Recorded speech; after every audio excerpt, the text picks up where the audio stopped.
चलेगा जी। तो all important जो हमारे पास यहां पर डील करने वाला है वो है ह्यूमन एक्सक्रीटरी सिस्टम। तो ह्यूमन के एक्सक्रीटरी सिस्टम को मेनली यहां पर हम डील करने वाले हैं। तो देखिएगा, ये जो एक्सक्रीटरी ऑर्गन ह्यूमन के अंदर होते हैं इनको ऑर्गन ऑफ होम्योस्टेसिस भी कहा जाता है। मैंने पहले भी होम्योस्टेसिस के बारे में आपको बताया था कि वॉल्टर कैनन नाम के साइंटिस्ट थे, उन्होंने बताया था कि कहीं ना कहीं जो इंटरनल एनवायरनमेंट है उसको मेंटेन करने के लिए हमारे पास होम्योस्टेसिस टर्म उन्होंने यूज की थी। ठीक है, तो एक्सक्रीटरी ऑर्गन भी कहीं ना कहीं होम्योस्टेसिस को मेंटेन करने में हमारे पास हेल्प करते हैं। तो हमारी बॉडी के अंदर जो मेन एक्सक्रीटरी ऑर्गन या आपके पास होम्योस्टेटिक ऑर्गन आपको मिलेगी वो किडनीज हैं।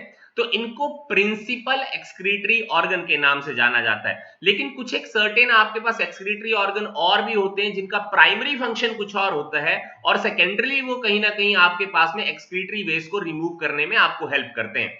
जैसे आपके पास स्किन हो गई, लीवर हो गया, लंग हो गई, लार्ज इंटेस्टीन हो गए, ये आपके पास एसेसरी एक्सक्रीटरी ग्लैंड है। नेसेसरी नहीं है, ये जरूरत नहीं है, लेकिन कहीं ना कहीं ये एक्सक्रीशन का रोल प्ले कर लेते हैं। लेकिन मेन एक्सक्रीटरी ऑर्गन जो आपके पास है वो किडनी ही है। अब आप कहेंगे जी किस तरह से स्किन एग्जैक्टली में आपके पास as an excretory role play करती है। तो आपके पास स्किन के सरफेस के ऊपर दो ग्लैंड मिलते हैं, एक स्वेट ग्लैंड है और एक आपके पास सीबेशियस ग्लैंड होते हैं। स्वेट ग्लैंड जो है वो आपके पास सॉल्ट को रिमूव करने में हेल्प करते हैं, वाटर को रिमूव करने में हेल्प करते हैं, और सीबेशियस ग्लैंड सीबम को रिमूव करने में हेल्प करते हैं, मीन बाय फैट को रिमूव करने में, जो एक्स्ट्रा अमाउंट ऑफ फैट होता है उसको रिलीज करने में हेल्प करते हैं।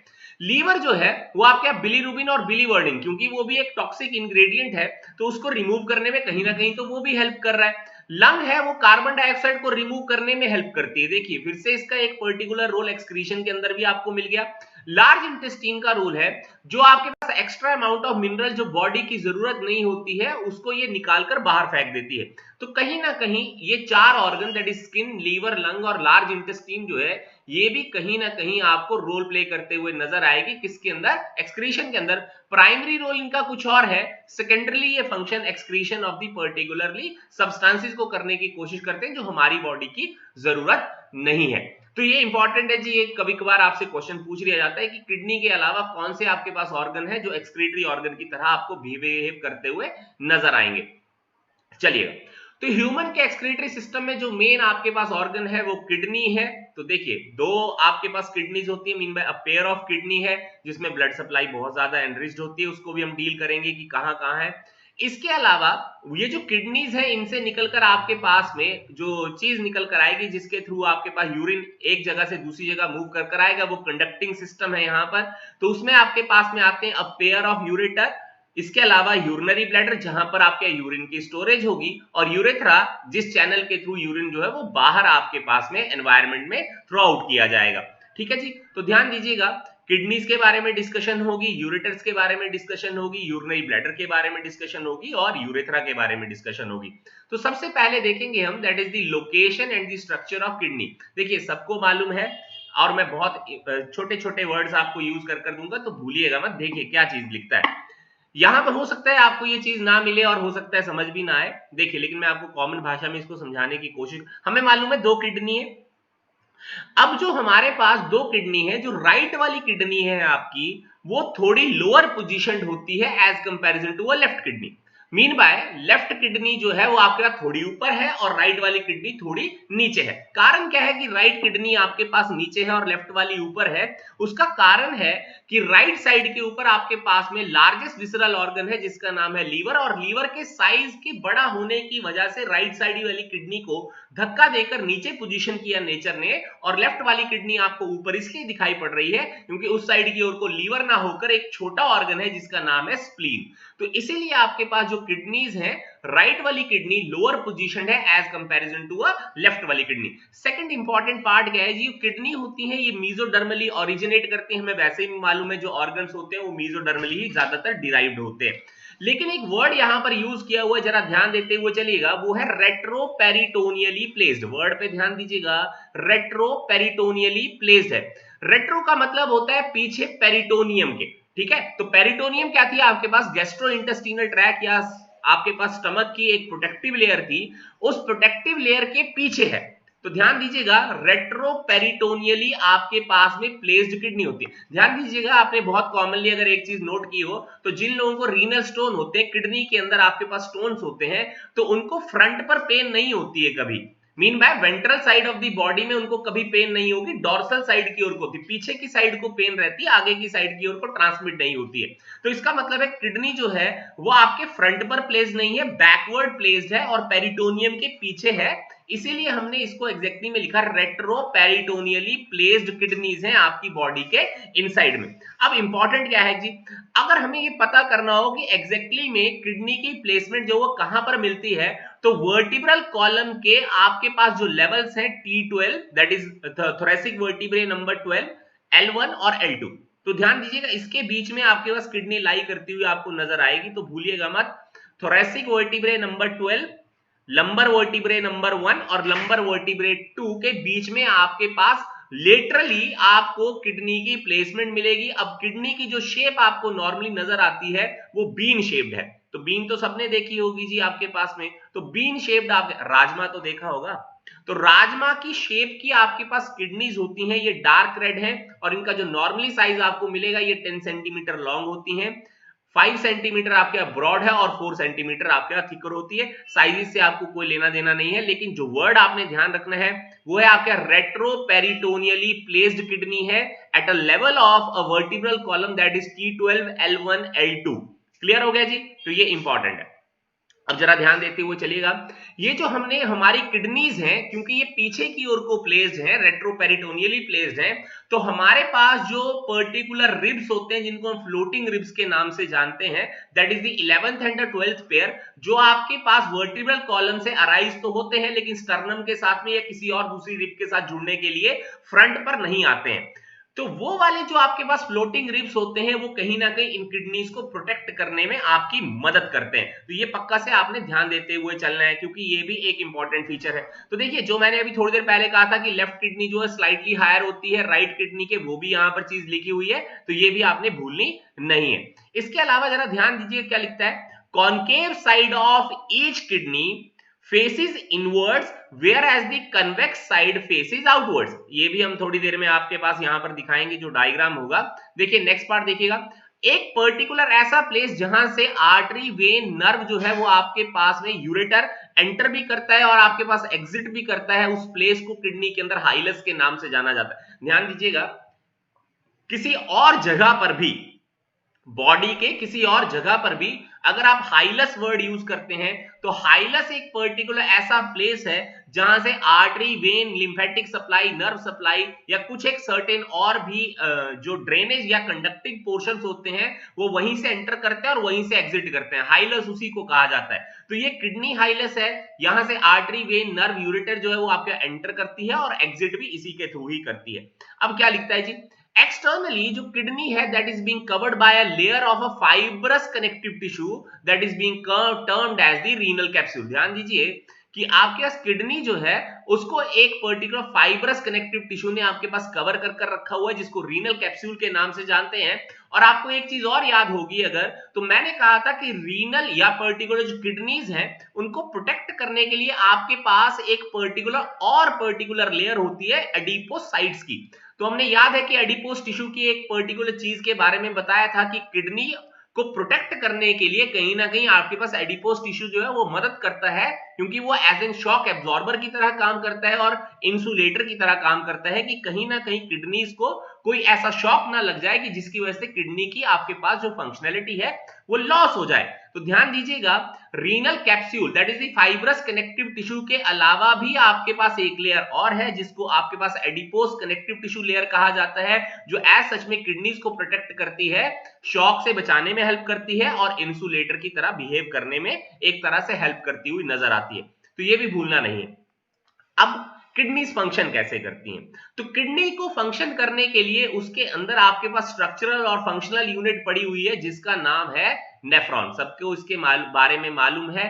तो nephron is the structural and functional unit of a kidney that will help in a formation of a urine, और उसी यूरिन के थ्रू आपके पास एक्सक्रीटरी वेस्ट का रिमूवल होते हुए आपको यहां पर नजर आएगा। तो ये भूलना नहीं है जी इतनी चीज।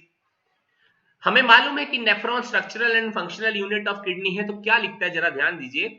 These nephrons are arranged in radiating fashion within the renal pyramids. ध्यान दीजिए जरा इस डायग्रामेटिक रिप्रेजेंटेशन को देखिएगा।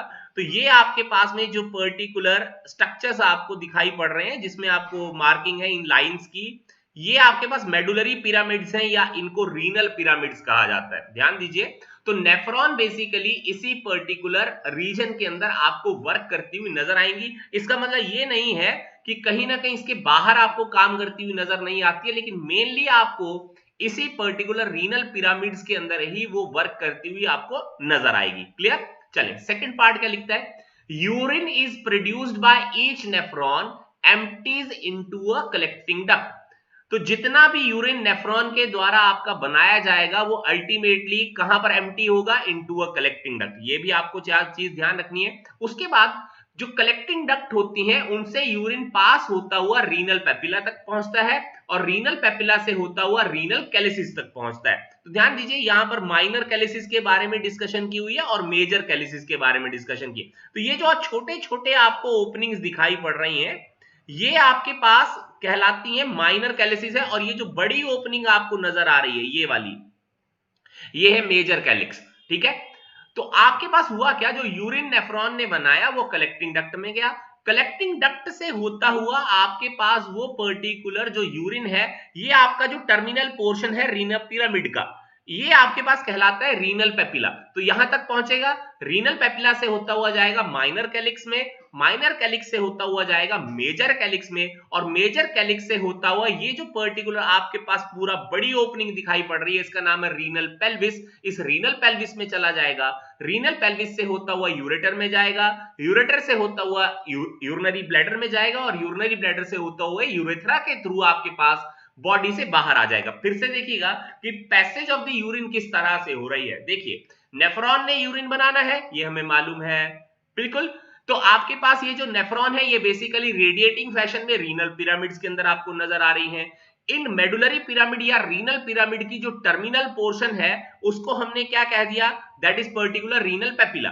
तो रीनल पेपिला से आपके पास जो यूरिन है वो पहुंचा आपके पास माइनर कैलिक्स में, माइनर कैलिक्स से होता हुआ पहुंचा मेजर कैलिक्स में। बहुत सारे मेजर कैलिक्सिस होते हैं वो आपके पास ओपन करते हैं into a renal pelvis, renal pelvis से जाएगा यूरेटर में, यूरेटर से होता हुआ जाएगा यूरिनरी ब्लैडर में, और यूरिनरी ब्लैडर से होता जाएगा यूरेथ्रा में, और यूरेथ्रा के थ्रू बॉडी से बाहर आ जाएगा। ये मेरी बात समझ आई, क्योंकि ये इंपॉर्टेंट है। अगर आपको ये चीज नहीं समझ आई तो आपको यही समझ नहीं आएगा कि यूरिन का कंडक्शन कैसे हुआ। नेफ्रॉन यूरिन बनाएगी, बढ़िया है, कलेक्टिंग डक्ट में जाएगा, कलेक्टिंग डक्ट से होता हुआ आपके पास कहां पर पहुंचने वाला है, into the renal pyramids. Renal pyramid के कौन से वाले पोर्शन में, रीनल पेपिला में, रीनल पेपिला से रीनल कैलिक्स में, रीनल कैलिक्स का कौन सा भाग जाएगा सबसे पहले, माइनर कैलिक्स, फिर मेजर कैलिक्स, फिर रीनल पेल्विस, फिर आपके पास में यूरेटर, यूरिनरी ब्लैडर और यूरेथ्रा के थ्रू बॉडी से बाहर। चलिएगा नेक्स्ट पार्ट देखिए जरा, अगर ये बात समझ आएगी। लिखता क्या है देखिएगा, during the act of micturition, micturition का मतलब होता है यूरिन को पास करने की प्रोसेस के दौरान। ठीक है, during the act of micturition urine leaves the urinary bladder and enters the membranous duct called as the urethra. तो हमने अभी बता दिया कि जब भी यूरिन पास ऑन होगी यूरिनरी ब्लैडर से, उसे किस में मूव कर जाना है, यूरेथ्रा के अंदर। अब ध्यान दीजिएगा क्या लिखता है यहां पर, urethra leads to end of the penis in a male and into a vulva in female.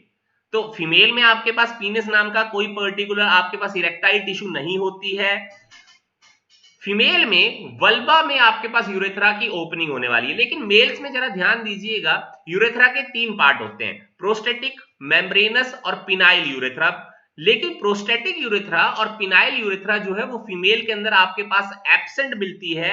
इसका मतलब ये है कि कौन से वाला यूरेथ्रा एग्जैक्टली में वर्केबल स्टेट में होगा, वो है मेम्ब्रेनस यूरेथ्रा। तो ध्यान दीजिएगा ये इंपॉर्टेंट है कि यूरिनरी ब्लैडर से जो आपके पास यूरेथ्रा जिसके थ्रू यूरिन बाहर आएगी, चाहे फीमेल में चाहे मेल के अंदर, वो मेम्ब्रेनस यूरेथ्रा होती है। याद करिएगा जब हमने रिप्रोडक्टिव सिस्टम के बारे में डील किया था तो भी मैंने इस चीज के बारे में बताया था कि यूरेथ्रा के 3 हिस्से होते हैं, प्रोस्टेटिक, मेम्ब्रेनस, पिनाइल यूरेथ्रा। लेकिन मैंने कहा था ज्यादा इंपॉर्टेंट नहीं है। एक्सक्रीटरी सिस्टम में आपको ये चीज पक्का से ध्यान रखनी है कि फीमेल के अंदर प्रोस्टेटिक यूरेथ्रा, क्योंकि प्रोस्टेट ग्लैंड नहीं होती है, ना तो पीनस होता है फीमेल के अंदर, इसीलिए पिनाइल यूरेथ्रा और प्रोस्टेटिक यूरेथ्रा आपके पास एब्सेंट होती है। सिर्फ मेम्ब्रेनस यूरेथ्रा फीमेल के अंदर होती है, और उसी मेम्ब्रेनस यूरेथ्रा के थ्रू यूरिन बॉडी के बाहर आपके पास में एग्जिट करेगा, चाहे वो मेल होगा चाहे वो फीमेल होगी। ये आपको थोड़ा सा ध्यान देते हुए चलना है। अब क्या लिखता है जरा सा, जो मेम्ब्रेनस यूरेथ्रा होता है उसके अंदर आपके पास इंटरनल और एक्सटर्नल स्फिंक्टर, दो तरह के स्फिंक्टर्स होते हैं जो आपके पास प्रेजेंट होते हैं, जिनकी ओपनिंग और क्लोजिंग की वजह से कहीं ना कहीं यूरिन जो है वो आपके पास बॉडी से बाहर आएगा। ये इंपॉर्टेंट है, ध्यान दीजिएगा। तो आपके पास दो तरह के स्फिंक्टर होते हैं, external sphincter and internal sphincter. उनके क्लोजर या उनकी ओपनिंग की वजह से आपके पास कहीं ना कहीं यूरिन जो है वो बॉडी से बाहर आएगी। अब देख लें जी, फिर से बढ़िया से, फिर से लास्ट बारी ध्यान दीजिए। ये वाला जो हिस्सा है आपके पास किडनी का, जो आपको यहां पर ग्रेनुलर दिखाई पड़ रहा है, छोटे छोटे डॉट्स आपको दिखाई पड़ रहे हैं, तो ये सबसे आउटर हिस्सा है, इसको हम रीनल कॉर्टेक्स के नाम से जानते हैं। वर्ड पे ध्यान दीजिए, क्या नाम दिया, रीनल कॉर्टेक्स है। अब ये कॉर्टेक्स देखिएगा, चलिए और छोड़िए, ये जो आपके पास रीनल पिरामिड्स, दैट आपको ये ट्राइंगुलर स्ट्रक्चर्स दिखाई पड़ रहे हैं, जिसमें आपको मैंने कहा कि एग्जैक्टली में नेफ्रॉन आपको दिखाई पड़ती है, ये मेडुलरी पार्ट है। कौन सा पार्ट है, रीनल मेडुला। तो ये हो गया बाहर वाला, that is renal cortex, internal वाला हो गया रीनल मेडुला। अब ध्यान दीजिए क्या है यहां पर, यहां देखिए जरा सा, ये रीनल कॉर्टेक्स आपके पास मेडुलरी रीजन में एंटर कर गई। सब जगह पे ऐसा हो रहा है कि कॉर्टेक्स जो है वो आपके पास कहीं ना कहीं मेडुलरी रीजन के अंदर एंटर करती हुई आपको दिखाई पड़ रही है सब जगह के ऊपर। तो जो पोर्शन रीनल कॉर्टेक्स का मेडुला के अंदर आपको एंटर करता हुआ नजर आएगा, उस पोर्शन को हम कहते हैं रीनल कॉलम ऑफ बर्टीनी। वर्ड पे ध्यान दीजिएगा, ये बहुत बार क्वेश्चन पूछा हुआ है कि रीनल कॉलम ऑफ बर्टीनी से क्या समझते हैं। तो it is nothing but the invagination और the extension of the renal cortex into a medullary region of a kidney that is being termed as the renal column of Bertini। तो ये चीज आपको भूलनी नहीं है, ये भी आपसे क्वेश्चन पूछी जाती है। तो किडनी का जो आउटर हिस्सा है उसको रीनल कॉर्टेक्स के नाम से जानते हैं, और जो इंटरनल पोर्शन या कोर में पड़ा हुआ हिस्सा है उसका नाम है रीनल आपके पास मेडुला। अब जरा यहां पर ध्यान दीजिए कि किडनी आपके पास ये राइट वाली है, ये लेफ्ट वाली है, तो राइट वाली किडनी थोड़ी लोअर पोजीशन बनाई है as comparison to a left kidney.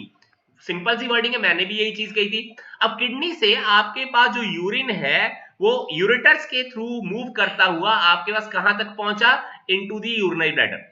तो यूरेटर में आपके पास पेरिस्टेलिसिस होती है। वर्ड पे ध्यान दीजिएगा, यूरेटर में पेरिस्टेलिसिस होती है। मीन बाय यूरेटर की जो मसल है वो स्मूथ मसल है, वो स्केलेटल मसल नहीं है, इसीलिए यूरेटर में पेरिस्टेलिसिस की मदद से किडनी से होता हुआ यूरिन जो है वो आपके पास यूरिनरी ब्लैडर में पहुंचता है।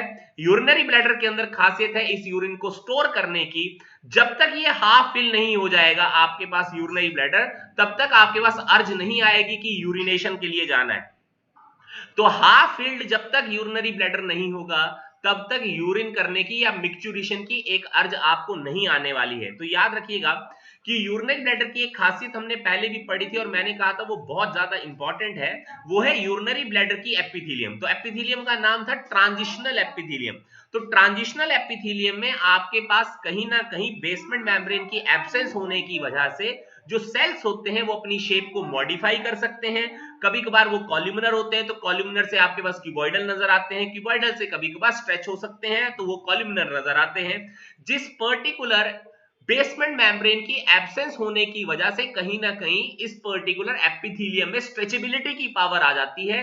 तो यूरिनरी ब्लैडर में ट्रांजिशनल एपिथेलियम है, इसीलिए कहीं ना कहीं ये भी स्ट्रेच करने की कैपेबिलिटी रखता है। जो आपके पास यूरेटर्स होते हैं इनकी जो एपिथेलियम है वो भी ट्रांजिशनल एपिथेलियम होती है, और मैंने इसके अलावा बताया था जो माइनर कैलिक्सिस होते हैं उनके अंदर भी आपके पास ट्रांजिशनल एपिथेलियम पाई जाती है, जिसको हमने नाम दिया था यूरोथीलियम भी। याद करिएगा जब एनिमल टिश्यू हमने पढ़ा था तो मैंने कहा था बार बार ये चीजें रिपीट होंगी, तो भूलनी नहीं है। ट्रांजिशनल एपिथेलियम को ही यूरोथीलियम के नाम से जाना जाता है और यही ट्रांजिशनल एपिथेलियम या यूरोथीलियम की एक खासियत है कि ये आपके पास स्ट्रेचेबिलिटी की पावर रखता है और स्ट्रेचेबिलिटी की पावर रखने की वजह से ही यहां पर आपके पास यूरिन कुछ समय के लिए आपको स्टोर दिखाई पड़ सकती है।